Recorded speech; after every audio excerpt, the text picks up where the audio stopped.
สู่ดุลนานทั่วดินแดนคืนเสียงฮ้องเสียงฮ้องของพวกเขามันโง่เขาในแนวราวอิสลามรัฐบาลก็ดันเป็นผู้นำพารัฐบาลก็ดันเป็นผู้นำพาเอาสายนิสนาต้องอยู่ในกำมือเอาสายนิสนาต้องอยู่ในกำมือผู้ศาสนาต้องอาจหาเข้าสู่ดุลนานทั่วดินแดนคืนเสียงฮ้องเสียงฮ้องของพวกเขา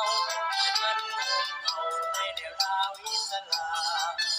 รัฐบาลก็ดันเป็นผู้นำพารัฐบาลก็ดันเป็นผู้นำพาเอาสายนิสนาต้องอยู่ในกำมือเอาสายนิสนาต้องอยู่ในกำมื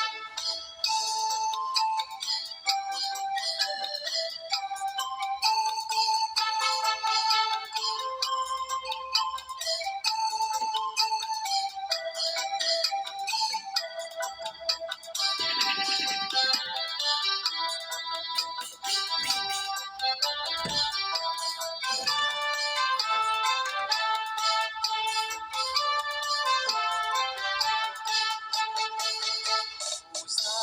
สนาต้องอาจหาเข้าสู่ดุลนานทั่วดินแดนคืนเสียงฮ้องเสียงฮ้องของพวกเขานั้นโง่เขาในแนวราวอิสลามรัฐบาลก็ดันเป็นผู้นำพารัฐบาลก็ดันเป็นผู้นำพาเอาสายนิสนาต้องอยู่ในกำมือเอาสายนิสนาต้องอยู่ในกำมือผู้ศาสนาต้องอาจหาเข้าสู่ดุลนานทั่วดินแดนคืนเสียงฮ้องเสียงฮ้องของพวกเขามันโง่เขาในแนวราวอิสลามรัฐบาลก็ดันเป็นผู้นำ